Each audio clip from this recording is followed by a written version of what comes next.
the Orion Ascent Conference in sunny Arizona. Not Arizona. Where am I? I've been doing this for 2 days straight. Where am I today? Wait, it's Thursday. It must be San Diego. Yes. Okay. We are in San Diego, and I am here with Paige Johnson, who is the Director of Strategic Partnerships, which is hard to all get out after 2 days of doing these back to back. Especially when you don't know what city you're in. Exactly right. That tells you how much I've been broadcasting here, and this light is just blinding me. And we have all kinds of stuff going around here, so you are a real pro to be able to handle all this, Paige. Thanks for joining us. Well, thank you. It's so great being here. It's been a great event. Thank you to Orion for throwing a great party. Absolutely. We've seen a lot of old friends and new friends. It's been a great week. Absolutely. A long week, but great week. So now Paige and I, we've been talking a little bit off camera. So as you know, we talk about going RIA. Yes. So our entire purpose is to help educate advisors looking to go to the promised land. Yes. The RIA space, freedom, independence, which is great. Yeah. But with that comes some effort, of course. And you need to do things like your own compliance. You need to build your technology stack and so on and so forth. Now, technology is something I love talking about. Yes. And when advisors are building their tech stack, oftentimes, us included, will consider their CRM their core hub. So let's talk about that a little bit. That's your core expertise as well. Yeah. So everyone knows Salesforce. They're kind of the 800-pound gorilla and then some in the CRM space. But what I found when I was looking at CRMs like a Salesforce, they are so big, unless you're a monster company, it's really hard to deal with them directly. So there are, and this is a very good thing, intermediaries. Yes. AKA overlays, but not always an overlay. Yeah. And I just came to learn that. Yeah. So why don't you walk the audience through the idea of accessing Salesforce through like a buffer, Yes. and the different buffers, I guess, overlay versus not an overlay. Yeah. Yeah. Happy to do that. And you're right. I mean, I think we all agree that Salesforce is it's powerful. It can do so many things. What we've found, what I think a lot of people, the conversations we've had even at this event this week, a lot of firms find it's a lot. It's so much, right? So what I think would be helpful is to explain the difference between if I go to Salesforce Direct and I go that path versus some of the intermediaries as you refer to it. So I'll start with the most complicated. If I go to Salesforce Direct and I buy Salesforce, I'm buying the platform, by the engine. I will buy something from their client 360 product fields with a cloud. It could be Sales Cloud, Marketing Cloud, Financial Services Cloud if you're in this industry. Just in case the noise canceling on these microphones are not up to snuff and you hear what sounds to be a machine gun back there, they're breaking down the conference. We're kind of closing up the shop here, as I said. So hopefully you're not hearing all of that. But if you do hear that, we're safe. No need. Everything is cool. We're safe. Not a mass shooter event here. It's just a drill. Exactly. Okay, please continue. Yeah, no, that's fine. So you have your Salesforce platform. You've got a cloud that sits on top of that provides some of the functionality you might need within your industry. Then you're going to have the consultant, right? So at Practifi, we say it's like buying a Ferrari from IKEA. It's a whole lot, Right. And then you have a little Allen key. You got to fix it, but you have to work with a consultant. Consultants are great. You know, they're wonderful at what they do, but that can be a long engagement. It can be very expensive, and then you might buy a software that sits on top of your Salesforce org.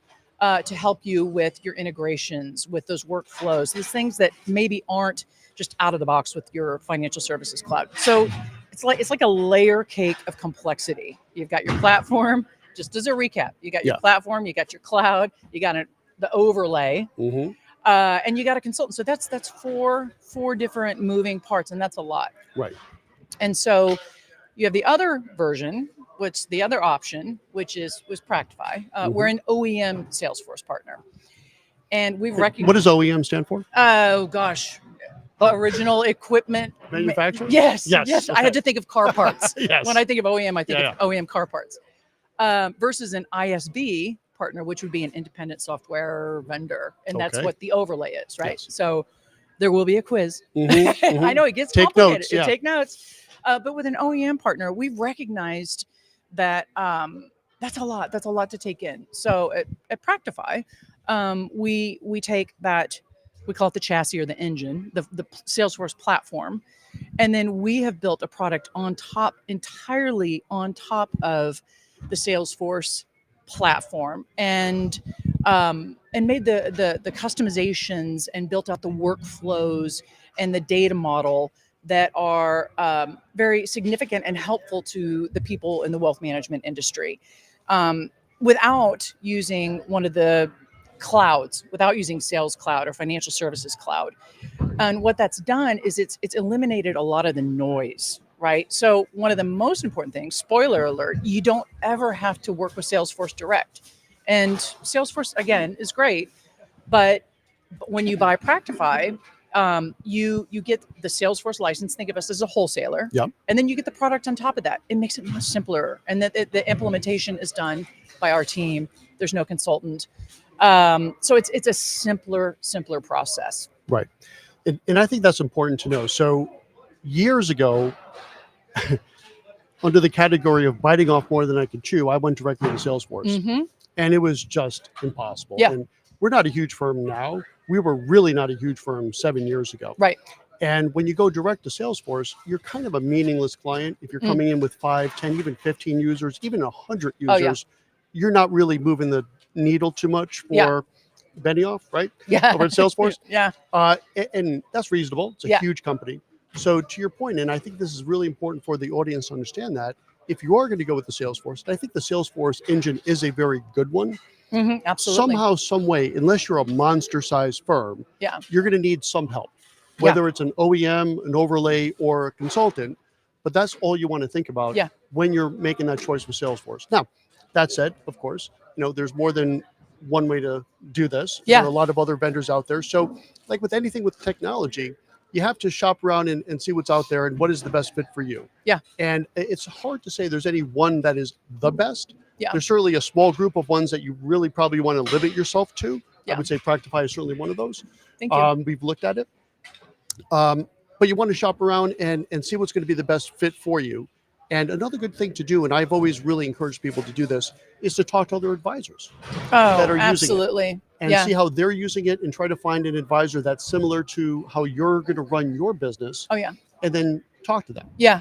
Yeah. No, and Chuck, we find there are kind of two different camps. There are people, well, maybe they don't have a CRM at all, so they're looking. Mm-hmm. And congratulations, your firm has grown. You're tired of doing all of your business out of a spreadsheet or your Outlook calendar or whatever. But so you're buying the CRM the first time, or there are others that are seeking a better CRM. Right. Oftentimes, firms have a CRM and maybe they outgrow it. It doesn't have the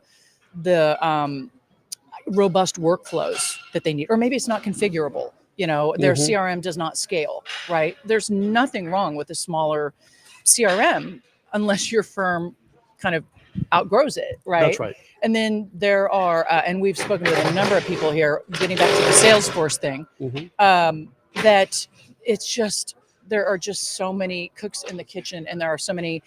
A woman today, she described it as having a number of subcontractors that have done all this work in the home, and you peel back the wall and you can't even make sense of it anymore, Yes. And I think that's something that a lot of people that use Salesforce directly have experienced. Yeah, I think that's a very common story, in fact. Yeah. And so to kind of wrap things up here, we would be remiss if we're talking about technology and we don't talk about integrations. Yes. So if you could speak to that some, please. Yeah, absolutely. I mean, when you're looking for your CRM and making that decision, you want to have a CRM that is configurable, scalable, again, so you don't outgrow it in a few years when your firm grows. And ideally it will have those integrations with the tech tools that you use every single day, and not just like, you want depth in those integrations. You want the integrations that are that are meaningful. They can pull in the data. They help you in your day-to-day processes, any number of things. But it's important to have a CRM that is adaptable and integratable with any number of tech firms. That's probably a good place to wrap up for today. I believe so. And all right. Yeah. And thank you everyone for enduring all the noise. Yeah, well, we'll see soon how well these microphones worked out. But if not, you know what that noise was. Yeah. So Paige Johnson from Practifi, thank you so much for joining us. Oh, you're awesome. Thank you so much. You bet. Yeah, Thanks for joining. And we have about 2 more of these to go. One here and one really fun one later tonight, which will be close to 10 o'clock Eastern time. That's going to be the wrap-up block party. Oh, right. And I'll be doing that with Natalie Wolfson, the CEO of Orion. Oh, nice. Yeah. So late night on goRIA. Stay tuned for that. And thanks for joining us. Excellent. Take care. Thank you. All right. Thank you, Paige.